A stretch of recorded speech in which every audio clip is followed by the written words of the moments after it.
It's a bit of a clash with, seems like a bit of a clash with natural language.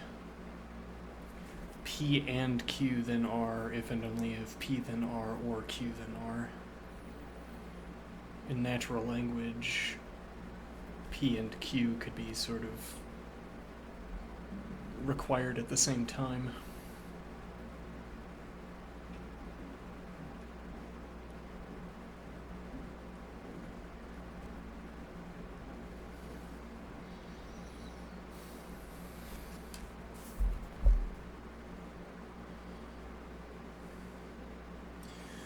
What do I want out of this?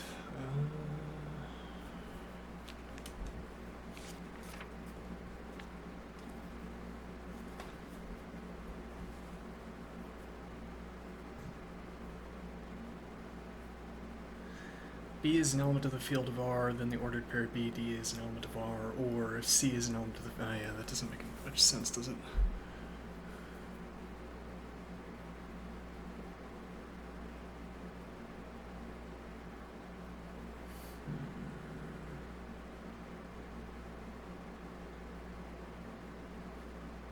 And yet I can derive it. For all B, if B is an element of the field of R, then ordered pair BD is an element of R, or... Well, for all A, for all B, for all B, for all C, for all D, B is an element of the field of R, then the ordered pair BD is an element of R, or C is an element of the field of R, or D is an element of the field of R, then, or the ordered pair BC is an element of R, then, or the ordered pair CD is an element of R, then.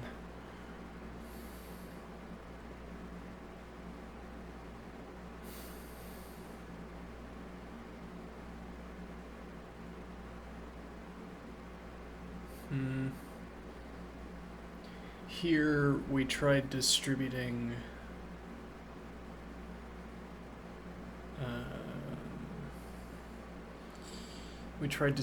this conditional expression through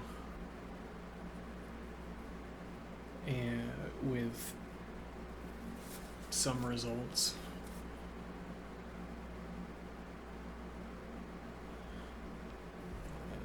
Much of these pages are committed to observing that since P then Q, if and only if P then P and Q, I can take this expression and have B is an element of the field of R, and C is an element of the field of R, and D is an element of the field of R, and the ordered pair BC is an element of R, and the ordered pair CD is an element of R. Then the ordered pair BD is an element of R, and B is an element of the field of R, and C is an element of the field of R, and D is the element of the field of R. Actually, we don't really need to move B and D, or elements of the field of R, into the consequent, because we could derive those anyway. But okay, they all move into the consequent, where when we take the conditional equivalence, we take not P as the antecedent, or Q as the consequent. The or Q now has ordered pair BD is an element of R, and B is an element of the field of R, and C is an element of the field of R, and D is an element of the field of R. Okay, and then we distribute this expression, which had this green color for all of this effort. We distribute this expression for all A. If A is an element of the field of R, then the ordered pair AA is an element of R. We distribute that through, and we get B is an element of the field of R, and for all A, if A is an element of the field of R, then the ordered pair AA is an element of R.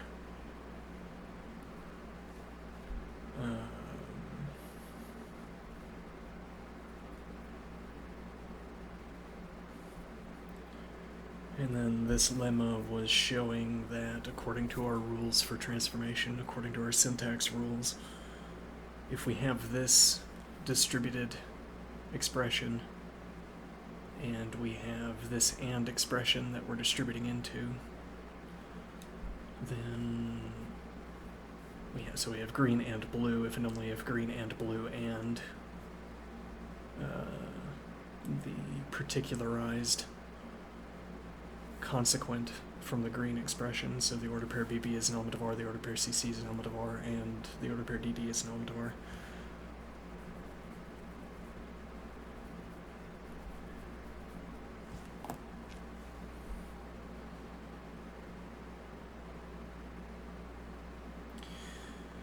What that left us with, though, and I don't know what to do with it, what that left us with is these two greens, so this OR expression, this OR sequence, which was the antecedent of this expression. The antecedent after the conditional equivalence, not B is an element of the field of R or ... I don't know what we're supposed to do with that when we distribute through.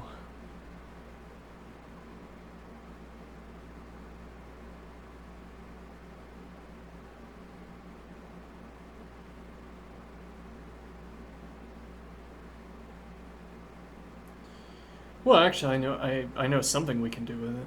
B is an element of the field of R, and C is an element of the field of R, and D is an element of the field of R, and the ordered pair BC is an element of R, and the ordered pair CD is an element of R, and... Yeah, but here's where I'm starting to think that quantifiers preclude that kind of distribution. We've been trying to work around breaking apart this conditional expression and instead working with it by anding on particularized expressions.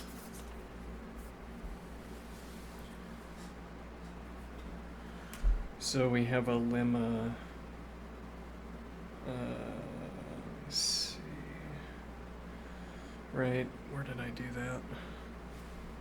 Right here, sublemma. If for all A P of A, then for all A P of A and P of B. So that's interderivable, which we justify by observing that even if you suppose that we had to forward derive into the expression for all A P of A into for all A P of A and P of B, we could subsequently and down into for all A P of A. This is like a proof of... it's not like a... it's not a proof by contradiction.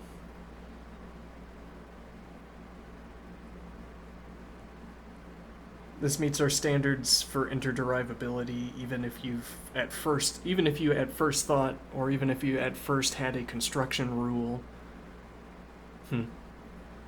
Even if you at first had a construction rule that required forward derivation from for all A P of A to for all A P of A and P of B, the further forward derivation of anding down the P of B would deliver back P of A, which is my justification for asserting, this is like the second order bit of logic here, if this is a valid derivation, then this is a valid derivation. Or if this is a valid sequencing, then this is a valid sequencing. The point being to assert that we can preserve our interderivability assertion, or to maintain our claim to an interderivability assertion. Okay, so we say for all A,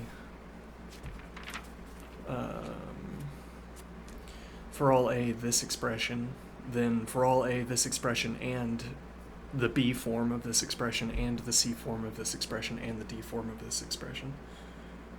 The point of this observation being, once again, that we're trying to avoid, or I successfully avoided taking the conditional equivalence on this expression and distributing through. So I could I could have taken the routing of taking the conditional equivalence for all A, not A is an element of the field of R, or the ordered pair A is an element of R, and then distributing through into that expression, ignoring if they exist, if I want them, ignoring brackets that hold this quantified expression together. And then I could have... But I don't know what to do with that. I don't think it's right to say for all A, not A is an element of the field of R, and then this distributed term.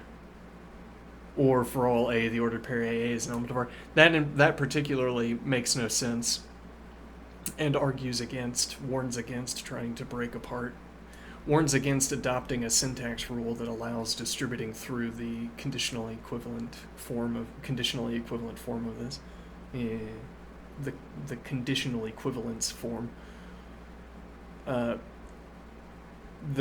The expression, or the term rather, by itself, for all A, the ordered pair AA is an element of R, doesn't make any sense. Okay. And now it's not so much that it's false because it doesn't make any sense. It's that, given that it doesn't make any sense, I should make it a rule that I can't do it. Given that taking that step doesn't make any sense, I want a rule that prevents me from taking that step. So we worked around that once again by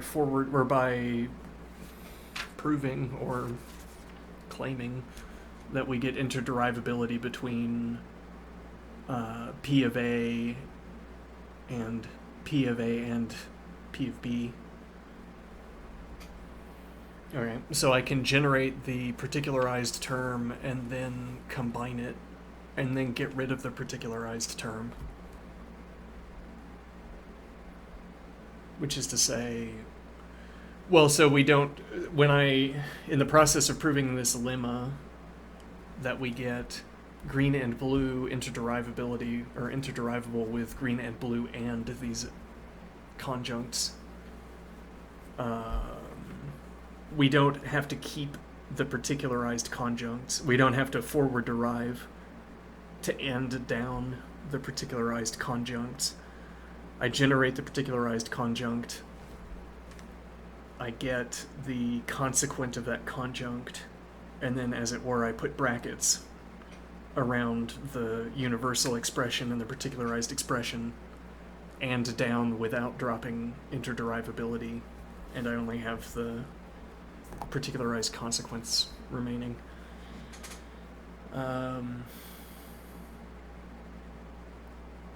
Which seemed reasonable the whole time. It doesn't seem like I need a rule that prevents me from doing that. Okay, so from that we were able to get... Yes, well, so we get green and blue and the particularized consequence, and then what we have remaining is green and light green. But doing the same kind of trick doesn't really work. If I particularize green, if I particularize this expression, and that expression onto the particular, not to B is an element of the field of R. So if I particularize this to, if B is an element of the field of R, then the ordered pair BB is an element of R, and not B is an element of the field of R. That doesn't do anything for me. I can't do anything with that.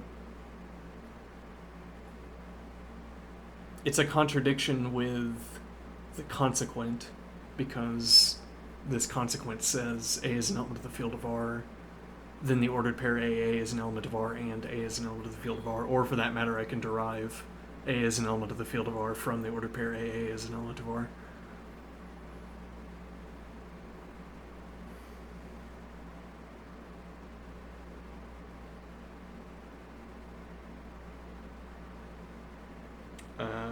And so what is the point here? The point is that, well, it would be, we would get a contradiction in the particularized form. We would get a contradiction with the consequent. So we take the conditional equivalence, we'd have not B is an element of the field of R, or the ordered pair BB is an element of R and B is an element of the field of R, and not B is an element of the field of R. That forms a contradiction with the consequent. It doesn't form a contradiction with the antecedent, leaving us with right back where we started. We still have not B is an element of the field of R. Reacting it, smashing it together with the particularized expression doesn't do anything for us. Unlike, again, in this case where we have the consequent. No. Where we have the unnegated form, this forms a contradiction with the antecedent. It forms and nothing with the consequent. But it makes the consequent true, because we have not B is an element of the field of R, or the ordered pair BB is an element of R and B is an element of the field of R. Forming a contradiction with the disjunct makes the other disjunct true.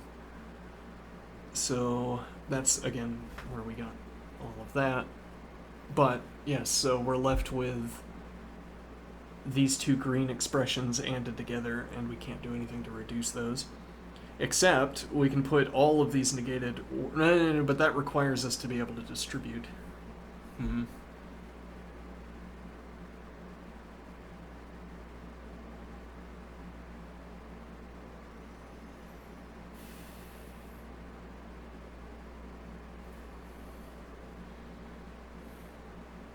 And even if we keep the expression in its original form, not B is an element of the field of R, and for all A is an element of the field of R, then the order pair A is an element of R. It doesn't do anything for us.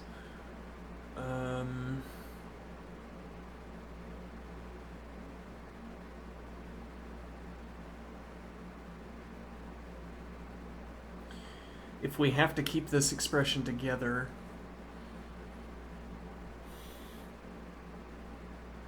is there anything funny we could do with extracting a negation?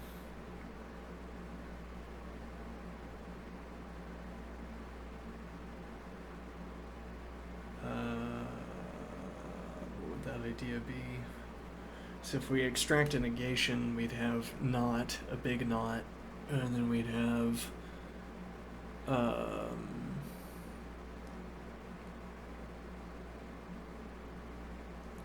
let's see.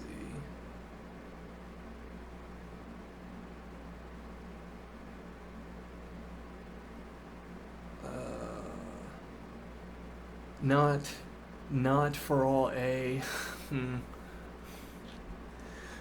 Not for all A. If A is an element of the field of R, then the order pair AA is an element of R. Or B is an element of the field of R, and C is an element of the field of R, and D is an element of the field of R, and.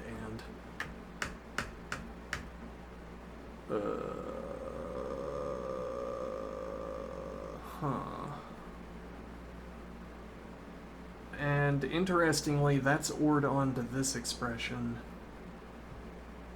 Why would that be interesting? Oh. This logic is horrible.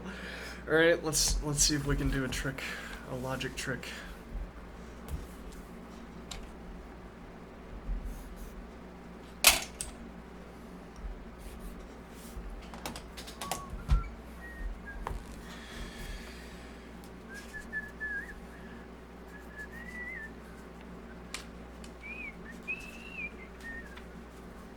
So what is the idea? So we have this expression and this sequence of negated disjuncts. So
Oh, I made a mistake. I don't know how big the mistake is, but we might want to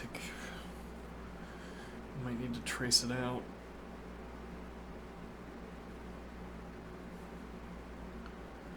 This should be or, and it shouldn't be part of the blue expression.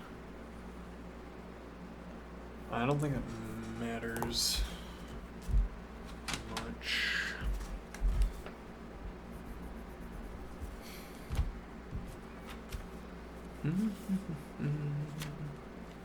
Because that atom doesn't get incorporated into any of the calculations.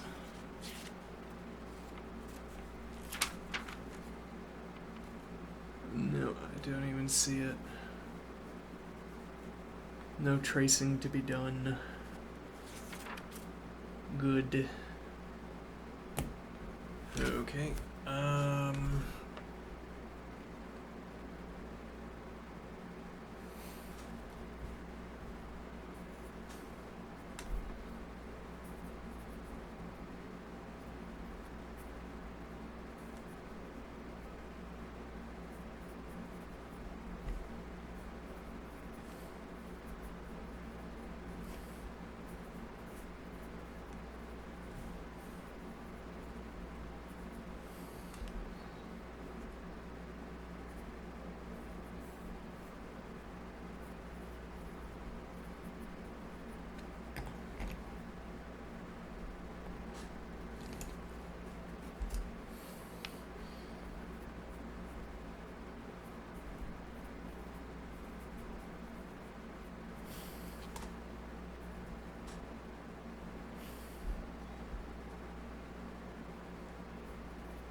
For that matter, we should be able to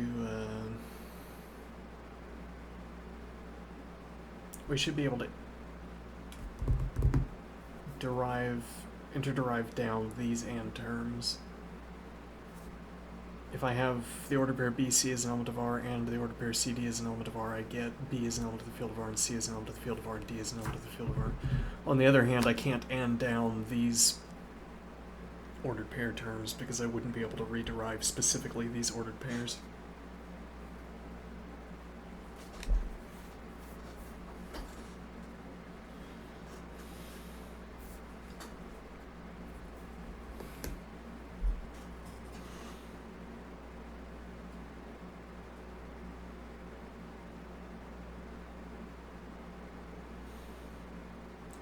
This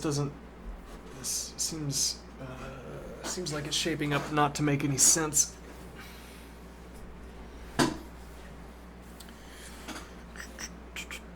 We can make a conditional expression out of this. If for all A is an element of the field of R, then the ordered pair AA is an element of R.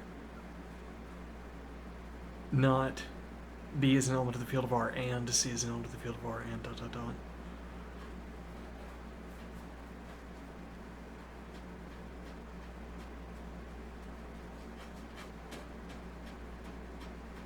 Well, bearing in mind what, how do we want this expression to make sense? That's difficult to say. I mean, we've stripped apart the original expression, getting whatever it is that we got out of green and blue.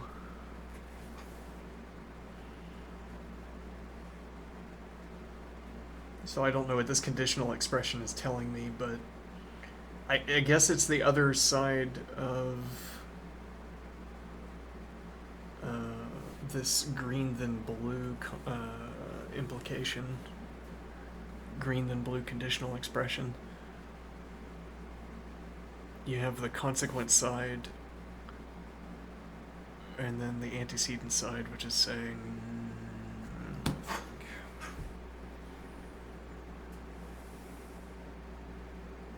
Well, yeah, I mean, bearing in mind this disjunct. So we're currently worried about this, or disjunction rather. We're currently worried about this disjunct. We've already looked at this disjunct. So making sense out of what this term is telling me, what this expression rather is telling me, has to take place in the context of this expression or this expression. But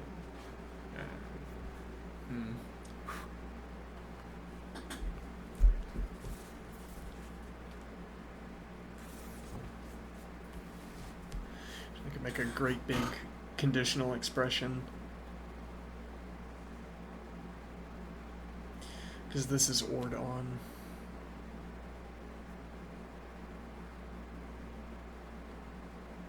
So the idea is that we could. Let me think here. Let's see.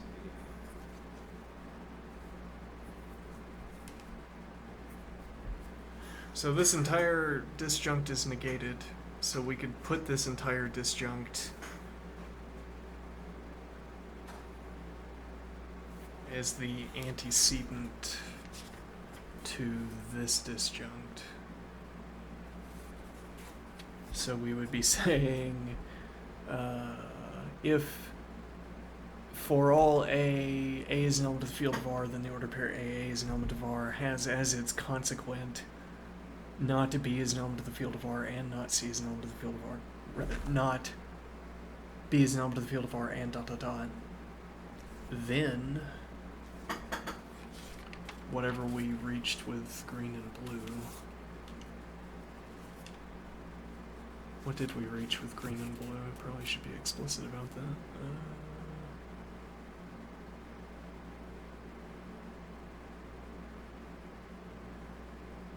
I think my color management broke down. Did it, though?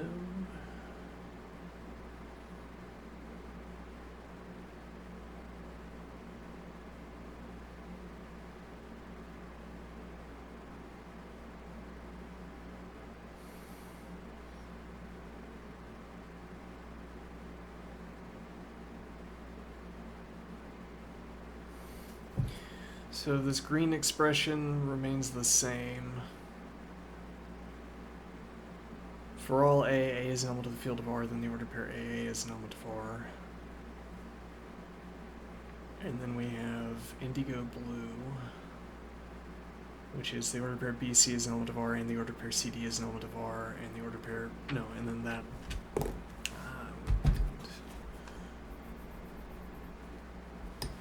Okay, and then and violet blue, which is that these are all elements of R.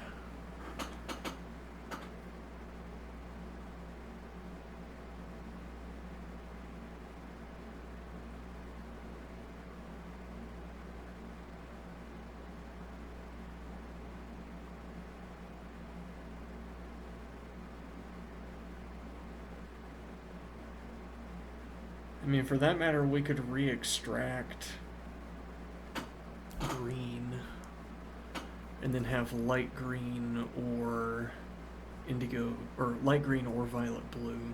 No, light green or violet, where again violet is this collection of ordered pair statements.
Oh, there's also...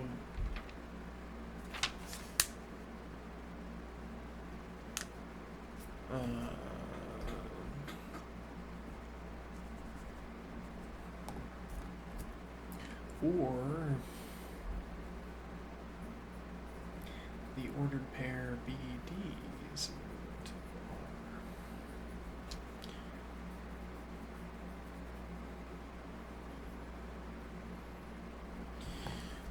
R. Which from back here, we take this conditional expression, conditional equivalence, we would have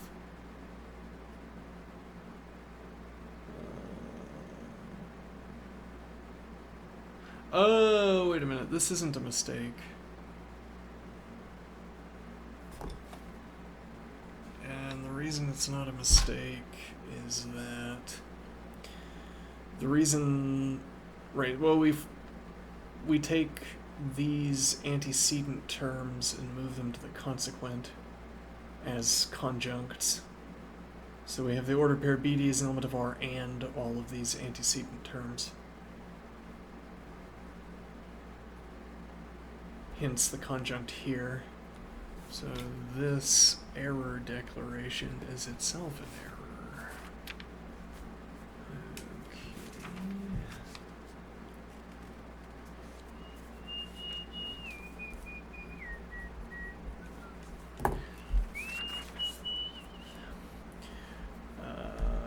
Yeah, so this would be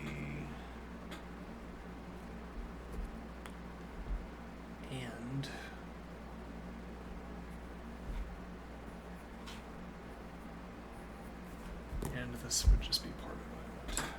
Just incorporate that into file. All right. Now what?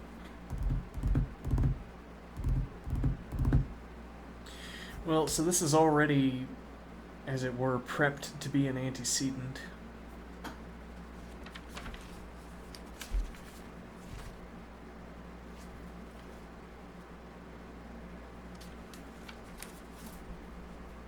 So it becomes this expression again. If B is an element of the field of R, and C is an element of the field of R, and D is an element of the field of R, and the ordered pair BC is an element of R, and the ordered pair CD is an element of R, then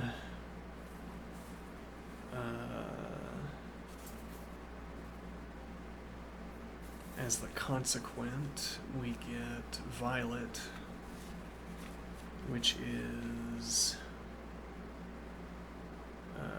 the ordered pair BB is an element of R, and the ordered pair CC is an element of R, and the ordered pair DD is an element of R, and the ordered pair BC is an element of R, and the ordered pair CD is an element of R, and the ordered pair BD is an element of R.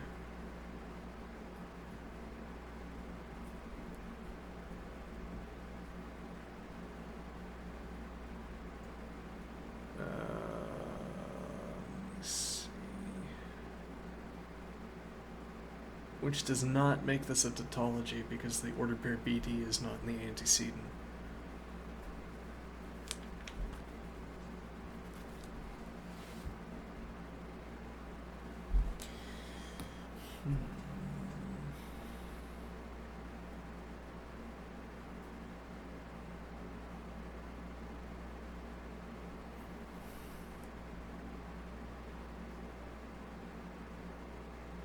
But okay, we could split this into two.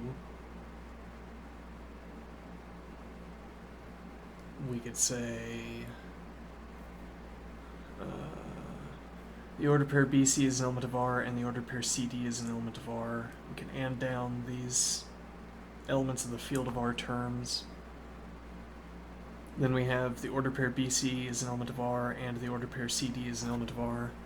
Then the ordered pair BC is an element of R, and the ordered pair CD is an element of R. Or the ordered pair BC is an element of R, and the ordered pair CD is an element of R.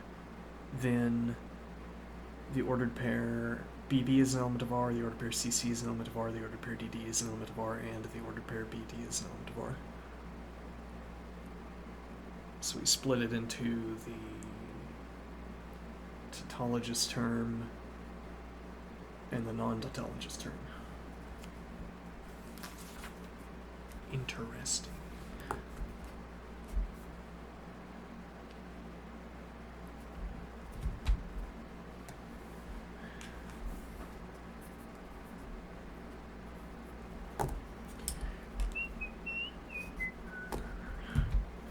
And then I guess all this has been is sort of showing how we can pass this reflexivity definition through the other definition as a kind of catalyst, as it were, for our atom smashing.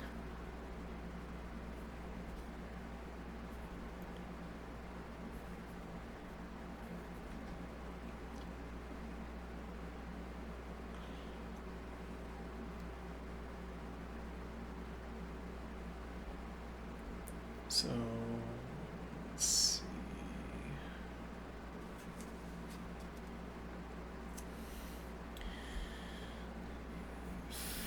B is an element of the field of R, and C is an element of the field of R,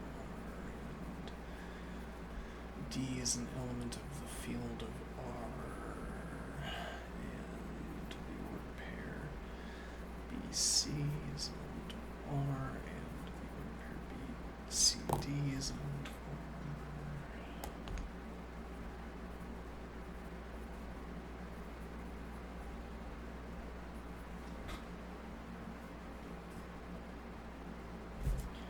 Then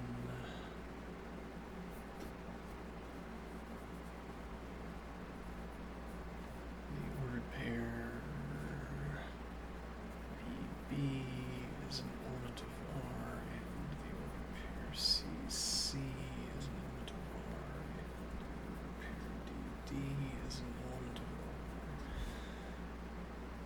and the ordered pair BD is an element of R, which we will group together using red.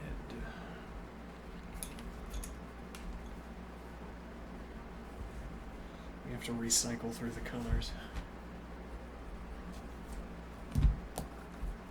Let's see. Okay. And the ordered pair BC is an element of R, and the ordered pair CD is an element of R.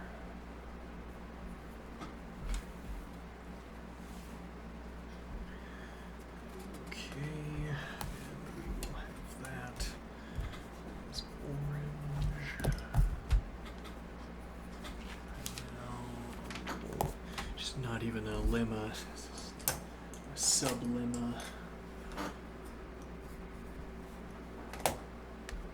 If I have P, then P and Q, if and only if not P or P and Q, if and only if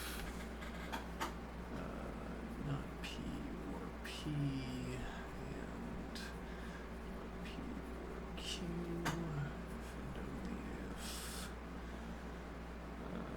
P then Q, as this is a tautology.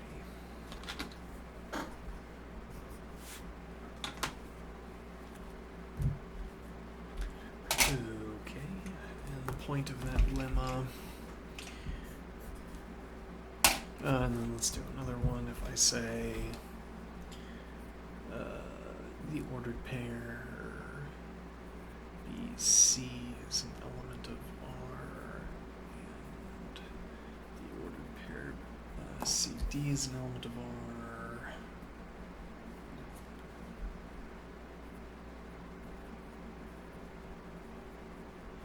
and B is an element of the field of R, and C is an element of the field of R, and D is an element of the field of R, is interderivable with the expression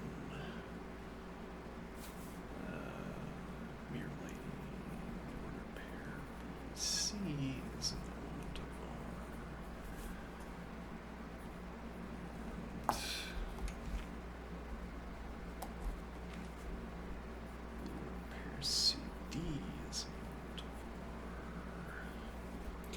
I think we can take that for granted because I can derive, I guess, again, the argument if you think we had to forward derive down because of the ands, well, then we might as well make that argument explicit. Okay. If you suppose we had to forward derive down in order to and remove these terms,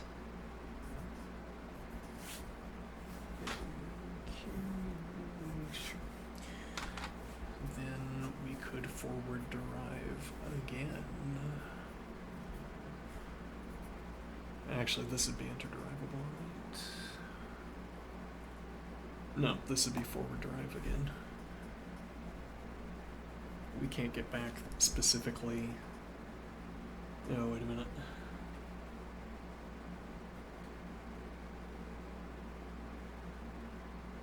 Well, I mean, making this argument is part of the reason. Like, we don't have to show that, we don't have to have an opinion about whether this is interderivable or not because the expression as a whole is interderivable. It's a lot of certainty. There's a kind of principle.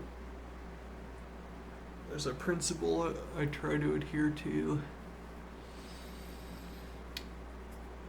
which is about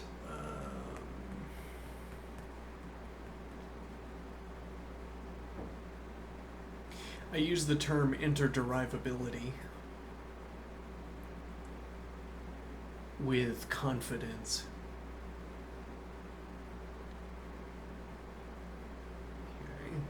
If I make up a term on the spot, I can also speak that with confidence. Like, for instance, falsifying definitions or falsifying expressions, whatever I named the stream title, whatever I used as the stream title. Falsification is, as it were, applicable. This is like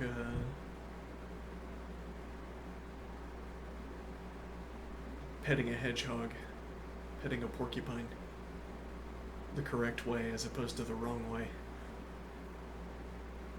If I gave you the term falsifying, you might not arrive at this process.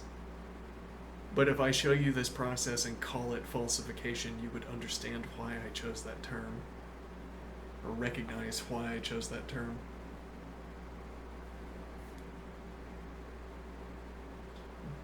The hazard, though, is that I use the term with confidence, and I say falsification, again, with confidence. And that makes it sound as if this is a regular practice, a sensible and regular practice. Like if I said I'm performing integrations and I was calculating integrals, you'd say that's perfectly reasonable, no objections. And now with the same confidence, as if it were a publicly traded term, as if it were a regularly passed around term, I say I'm falsifying definitions. And now it's like you'd go to a search engine and say, oh, I wonder what this term means. Let's look it up, and then you find out that there are no hits, or that none of the hits that you get are relevant to this activity. And so the principle is about overconfidence in using terms that I've made up on the spot. Speaking as if a term I've come up with is regular, is actively traded, when it's not. Okay. Now what is the idea? Well, similarly with practices. So, I mean, what is it that I'm showing with this process? Well, there's a point that I've now performed this kind of argument. This will be the second or third time this stream. So if nothing else, I am taking a template that I have prepared for myself and filling it in again. If this were a template, to reiterate, like integration, if I were taking the templated action of integrating a function and filling it in, that activity is as it were self-justifying. Or that activity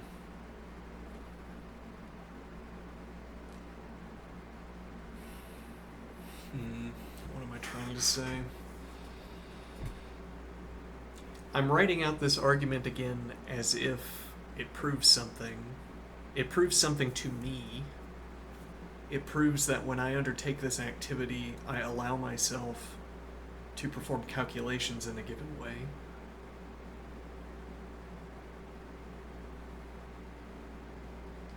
This doesn't fill out a template that is regularly accepted, like how performing integration fills out a template that is regularly accepted.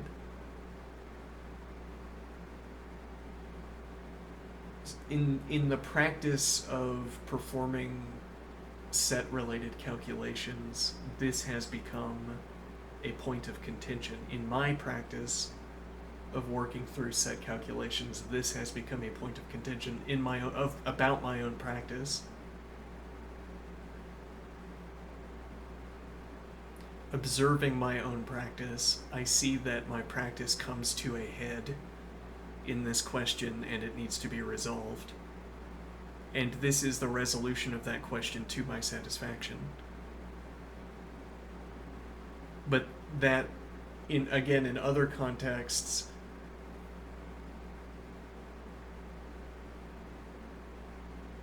reaching the solution of this kind of juncture would have the imprimatur of a branch of mathematics or of I don't know, a math department or something. Of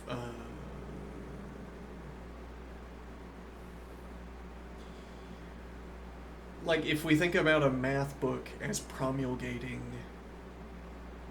a practice, if we think about textbooks as promulgating practices, textbooks, when they guide you through a practice and say these are the reasonable things to do in this practice, and then you become accustomed to that practice.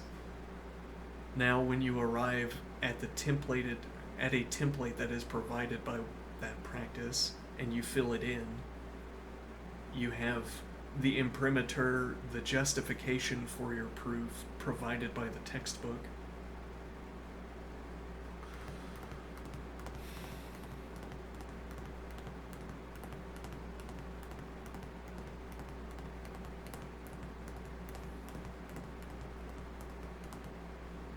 So this is like observing, let's say I started working on another math book. Alright, and I develop my own practice of engaging with that math book. I could, well, okay, I guess we would have to ask, to what degree does a math book dictate its own practice?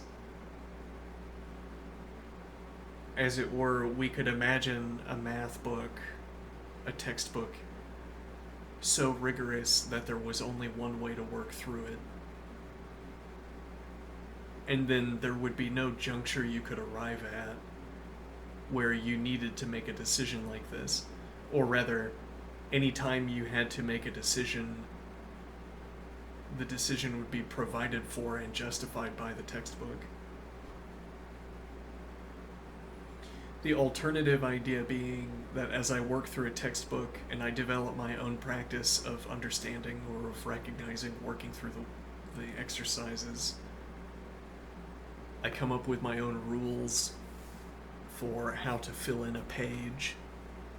Okay, and then I find that my own rules that I impose on myself are ill-decided, or rather they don't decide adequately what I should do. And then I have to fill out my practice. I have to come up with another rule to append to my decision procedure.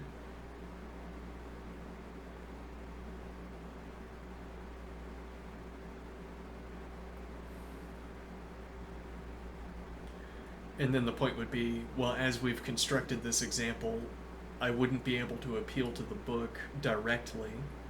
I couldn't claim that the book told me exactly what to do, because specifically in this scenario we're imagining the book would not tell me what to do.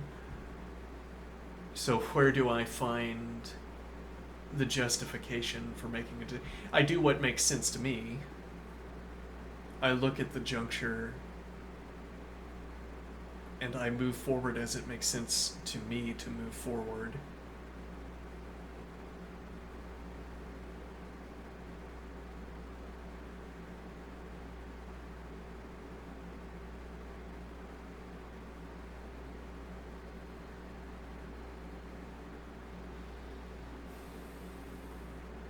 The idea of mathematics as a social practice is kind of critical here. Kind of.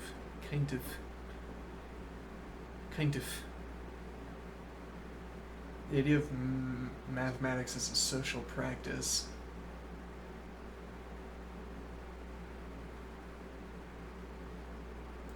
There's a point here that this juncture is so banal.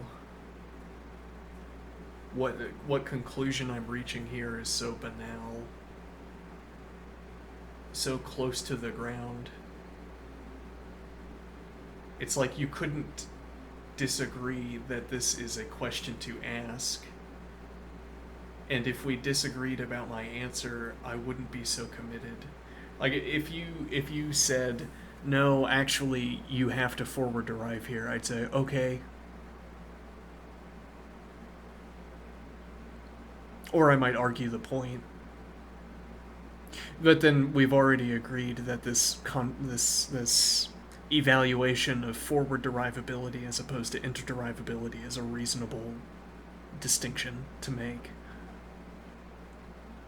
This question of forward derivability as opposed to interderivability is represented by this underlined arrow with a dash through it.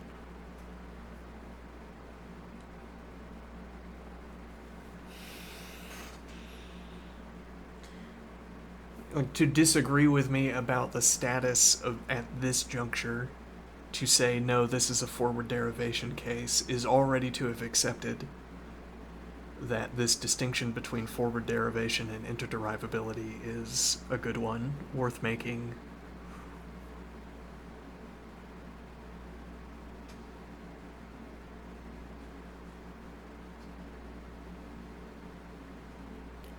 I guess a point here that I don't want to insist that people follow me down an avenue of my own. What am I thinking?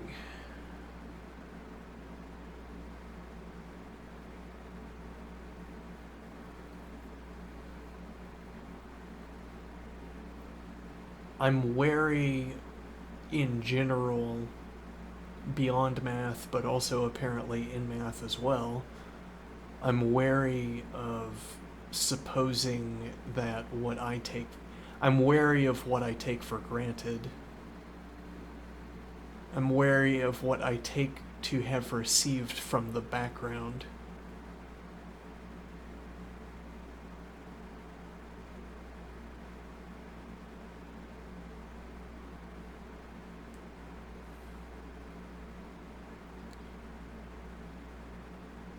Like, I forget the origin of this distinction. A notebook and a notebook ago, we decided that this, maybe 3 notebooks ago even, who knows, we decided that this distinction was important and started marking it every time we made it.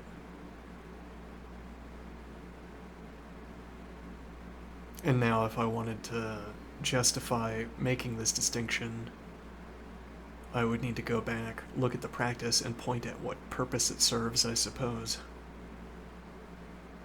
So, this juncture we're at, where we have to make this decision, has all of the legitimacy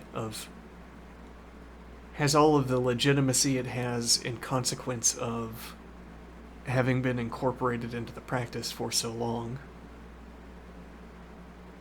which to me is satisfying.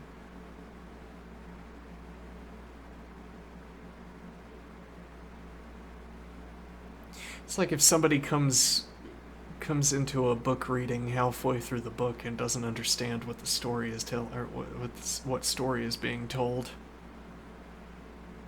and then they object and say, I don't understand the story, and you say, well, that's what you'd expect because you got here halfway through the book.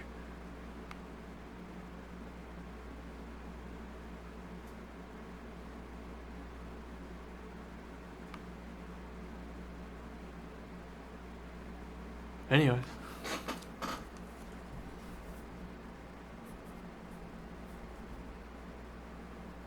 Now, would this be interderivable or forward derivable? This would be interderivable, and I will make a note as to the alternative case that is not interderivable. This is interderivable with the pair BC is an element of R, and the ordered pair CD is an element of R, and B is an element of the field of R, and C is an element of the field of R, and D is an element of the field of R. And now, for the real trick, the double crosshatch. Don't know why we call it that. If and only if the ordered pair BC is an element of R and the ordered pair BD, CD actually.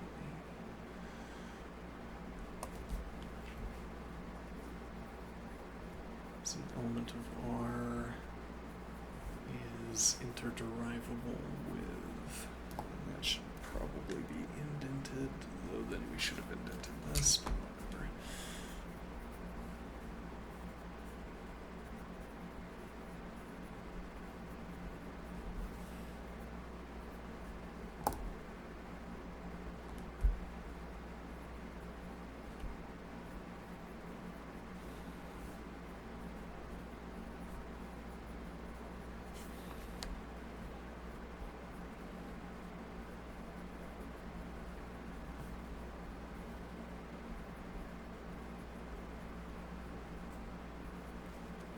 And now, relatedly,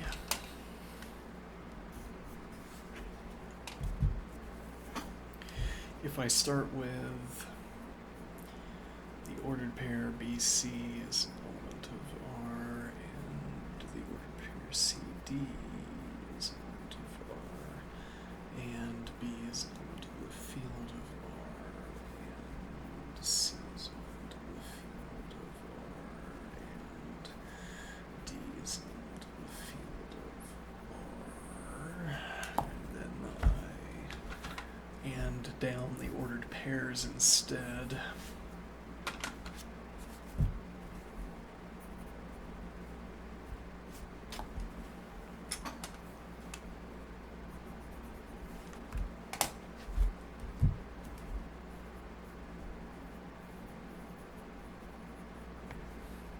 I should have color defined.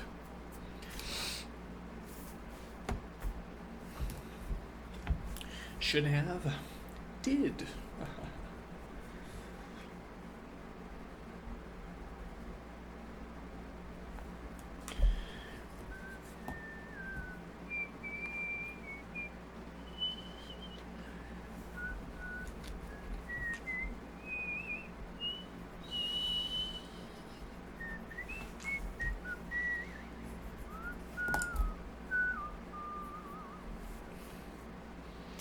So then we can forward derive.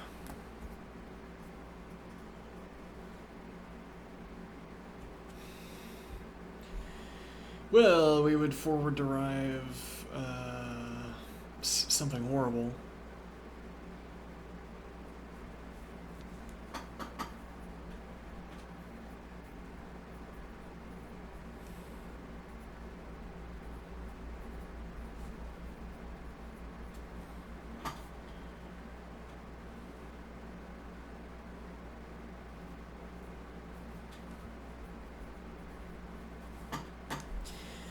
Maybe we don't have to double up on these quantifications, but I'll be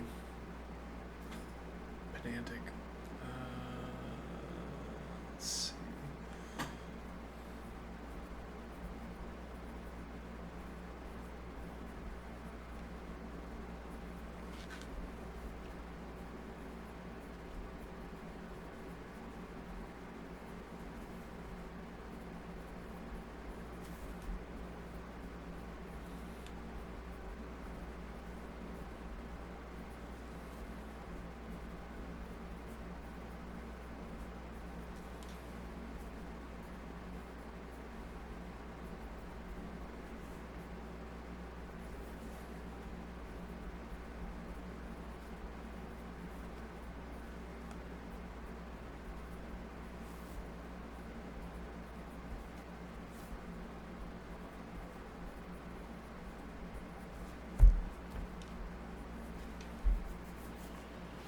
So that doesn't get us back specifically to these ordered pairs, but if I have specifically these ordered pairs, I can rederive the field expression. There's the takeaway there. Okay, why did we want that?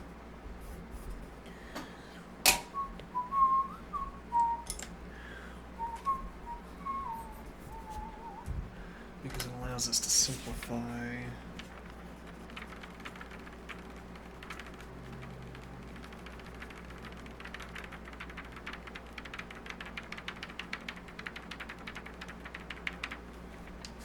Let's see, so we have green and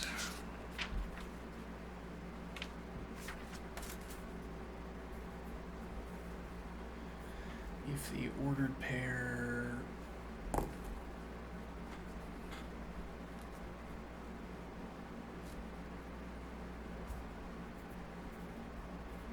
BC is an element of R and the ordered pair CD is an element of R.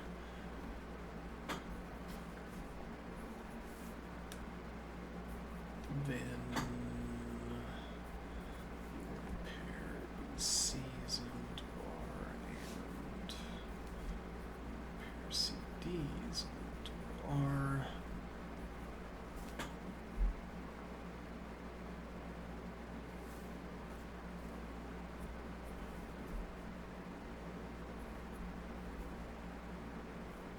And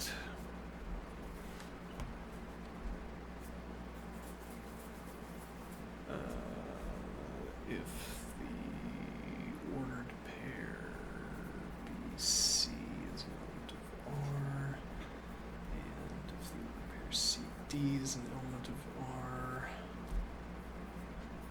then before I fill that out, note that this is a tautology. More obviously after you take the conditional equivalence, and this conjunct is justified by this P then P and Q, where the ordered pair BC is an element of R and the ordered pair CD is an element of R is a subset of, interestingly, is a subset of the conjuncts in Violet. Now applying set theory to the terms that I'm using in set theory. We're becoming mathematicians. Alright, then the remainder of these terms. So the ordered pair B is an element of R, and the ordered pair CC is an element of R, and the ordered pair DD is an element of R, and the ordered pair BD is an element of R.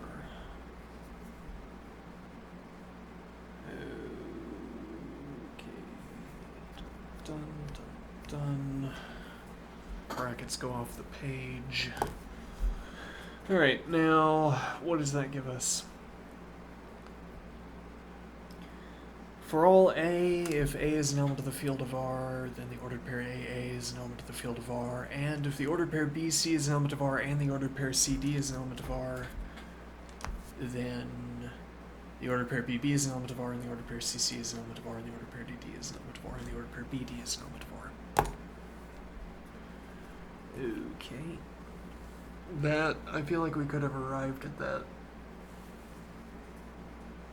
through far fewer steps and pages, but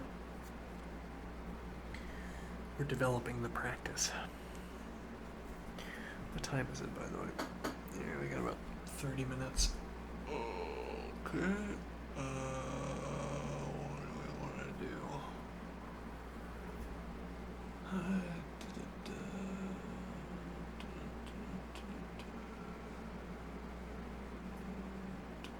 So if I want to falsify this expression, then I need to define R in such a way that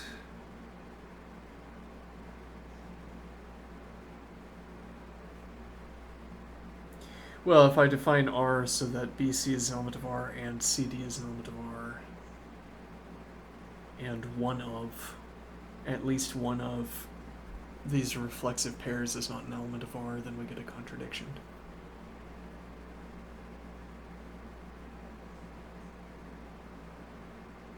Okay.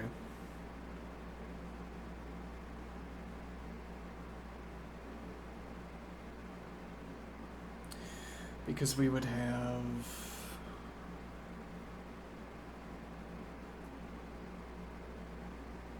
well, actually, we would get that contradiction anyway from green.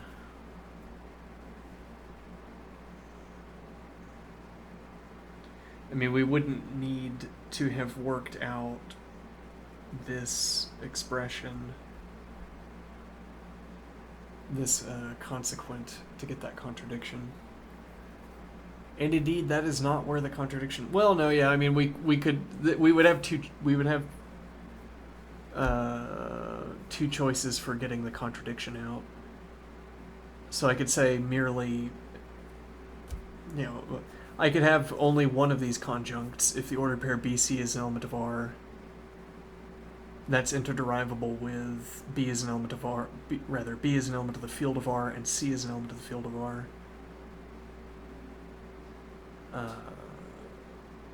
And then I could smash that together with the reflexive definition to get the ordered pair BB and the ordered pair CC are elements of R. Okay, and then if I have defined R so that those are not elements, or that either are not elements, we get a contradiction.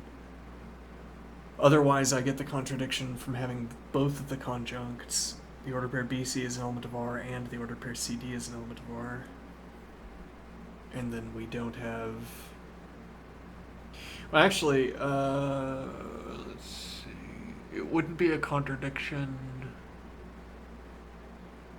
from the reflexive conjunct green here. It wouldn't be a contradiction to say not the ordered pair BD is an element of R. We would have to get that contradiction from the transitive pairing. But that's already what we would have to have done. So I'm not sure we've accomplished anything by showing...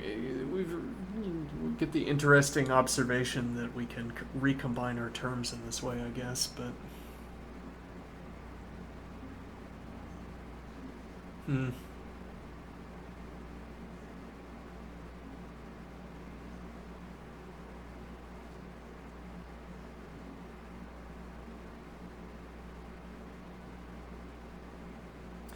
Yeah, well, we're developing...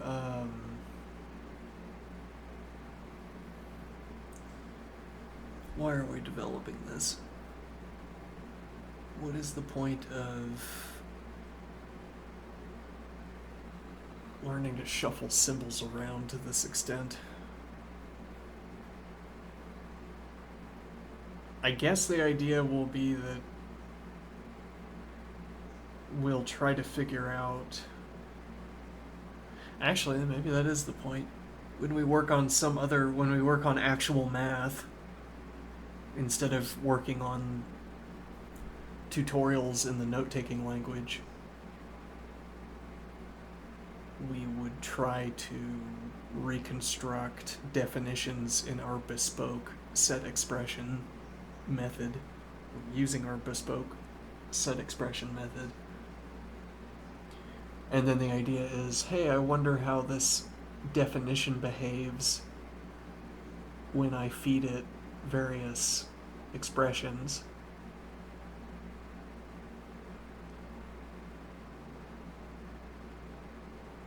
Which sort of makes concrete, makes, let me think,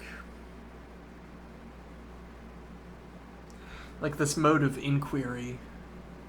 If I'm asking about, if I'm formulating a theorem, formulating a definition in a calculus book, for instance, into expressions like this,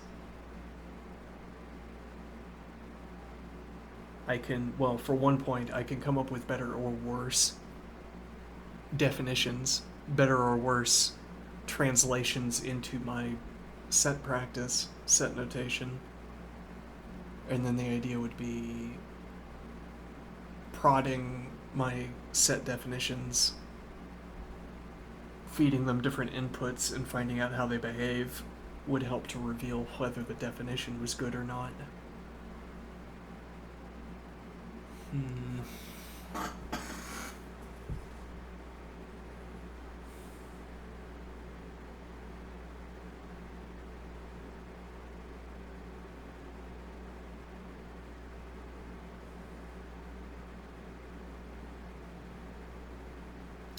You know, a little bit out of juice. It's been 3 hours, which is my typical time commitment. I started a bit early.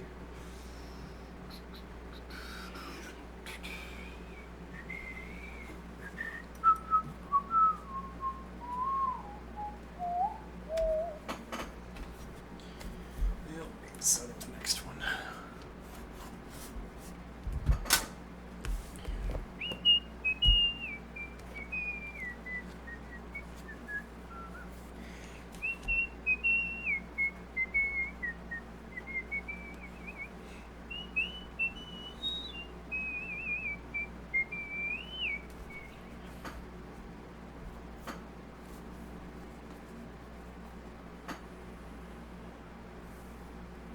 I think actually another takeaway from this exercise,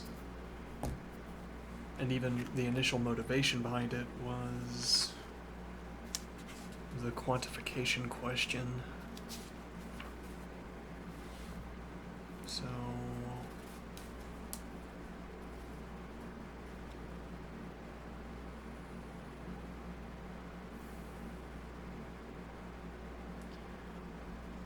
how did we treat that? Let's review.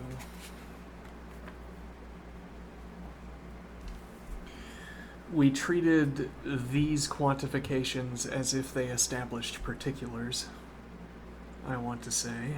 Though that is a characterization and not a sort of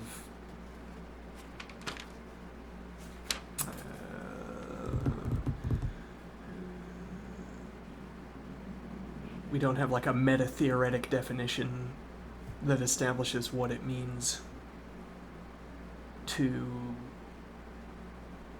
quantify terms as if they were particulars. I say we treated these quantifications as if they established particulars, as if they were let definitions, whereas we treated this expression as if it remained universal. So that when I distributed this universal expression through this quantified expression, B, C, and D acted as particulars in the sense that, well, if nothing else, in the sense that we needed to generate additional expressions that were particularized to B, C, and D to do the proving that we did, whatever that proving was. I mean that we didn't, for instance, step down from B to A and C to A and D to A. We took the A expressions and ANDed on particularized forms so that the A expression was about B, about C, and about D in the context of this expression that is about B, C, and D.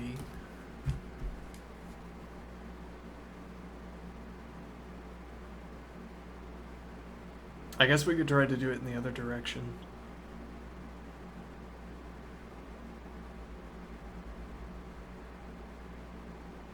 Okay.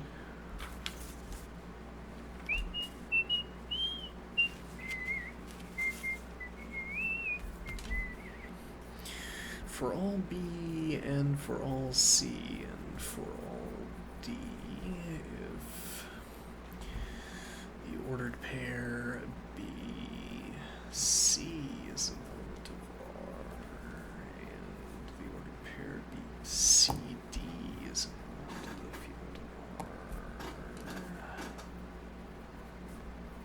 Rather, if the ordered pair B, C is an element of R and the ordered pair C, D is an element of R, and then the ordered pair B, D is an element of R. And we have elided the field of R terms because they're interderivable with these expressions. Or this expression is interderivable with the form of this expression that contains those field of R terms. Okay. And for all A, if A is an element of the field of R, then the ordered pair A is an element of R.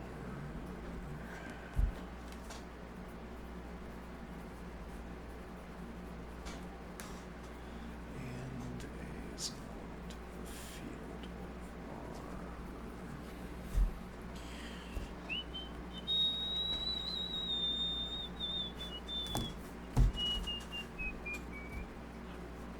And what?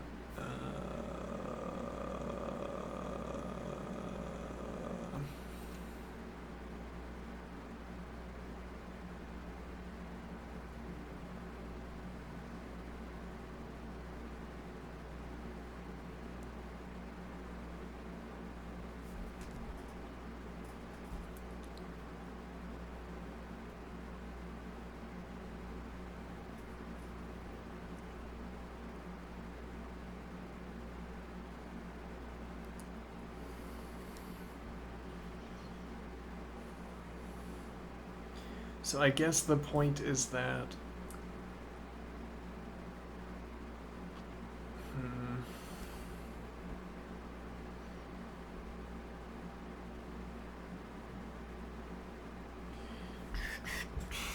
Alright, let's save this as green again. Okay, and now the idea is that I can say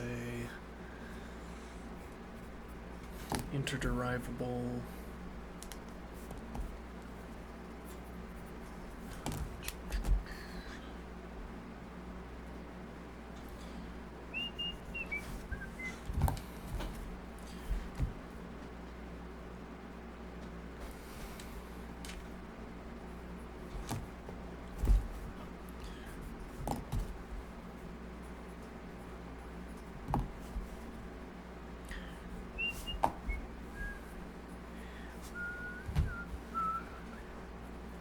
and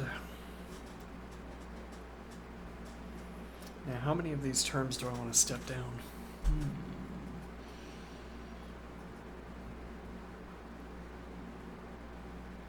We could do one at a time. We can do the full combinatorial combinatoric expansion. What do I mean? So I could say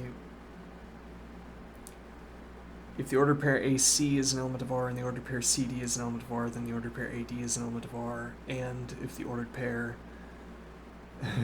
BA is an element of R and the ordered pair AD is an element of R, then the ordered pair BD is an element of R. And if the ordered pair BC is an element of R and the ordered pair CA is an element of R, then the ordered pair BA is an element of R. And if the ordered pair AA is an element of R and the ordered pair AD is an element of R, then the ordered pair. Ah, but that doesn't work. Huh. Why doesn't that work?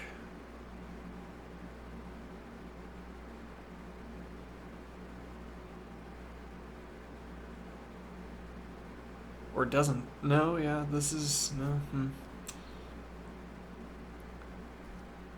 If I try to replace both B and C at the same time...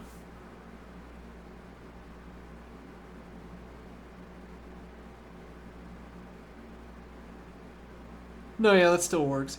If I have the ordered pair AA and the ordered pair AD, then I have the ordered pair AD. Which is not due, as it were, not due to the the definition of transitivity, but merely due to the fact that if I have both conjuncts, then I have either of the conjuncts. Okay, and then similarly, if I have the ordered pair BA and the ordered pair AA, then I have the ordered pair BA.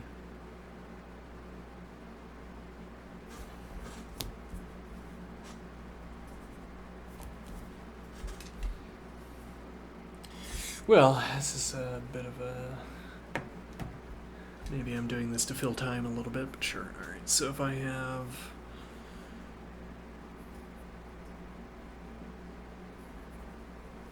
If the ordered pair AC is an element of R and the ordered pair CD is an element of R, then the ordered pair AD is an element of R, and these ands are all at the same level of indentation.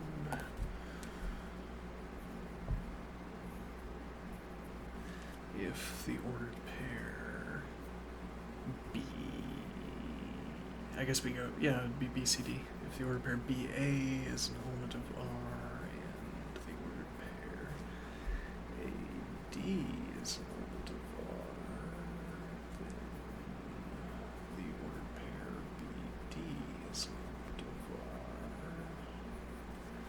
And if the ordered pair BC is an element of R and the ordered pair CA is an element of R, then the ordered pair BA is an element of R, and if the ordered pair AA is an element of R,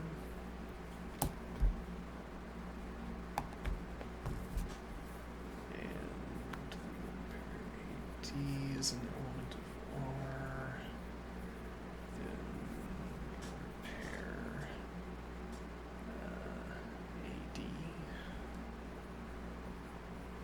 is an element of R, and if the ordered pair BA is an element of R and the ordered pair AA is an element of R, then the ordered pair BA is an element of R. Don't need that bracket, in fact. That's fine. And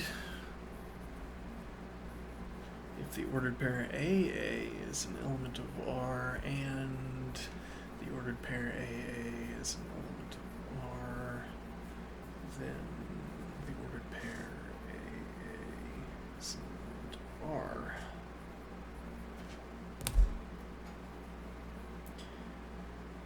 How do these behave? Putting aside these, which will behave according to the transitive definition, these do something different. So let's put these under blue.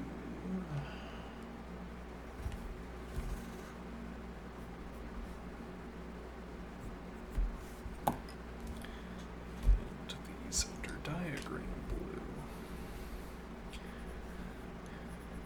Okay. And then we will do orange, Spanish orange.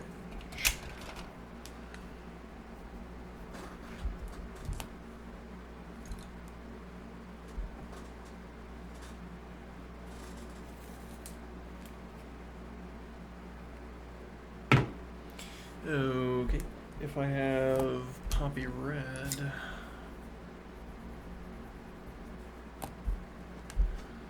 this is P and Q, then Q.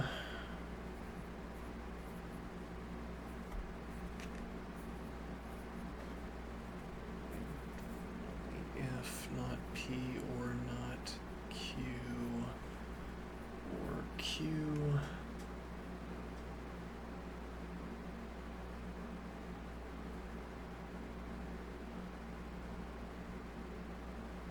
If and only if not P or not Q or Q, which is a tautology.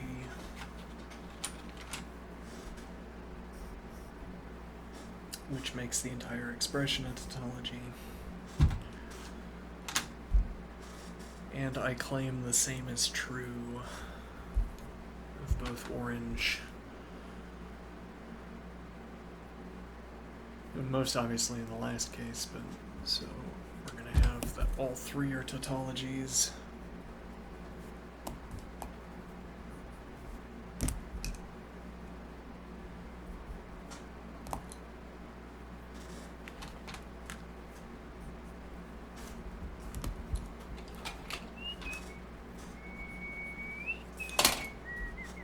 So we're left only with these that are not tautologies. What do we want to do with those? No idea. But this gives us, we can reduce this substantially into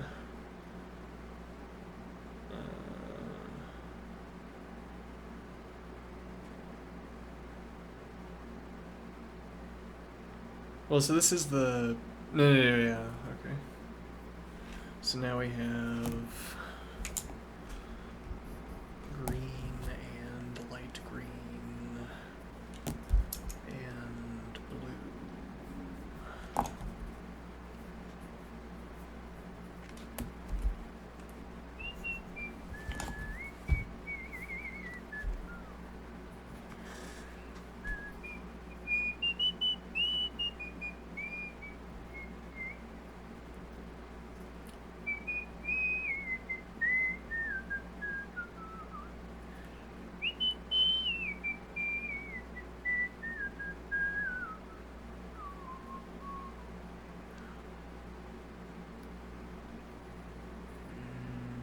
Well, I'm going to call it there.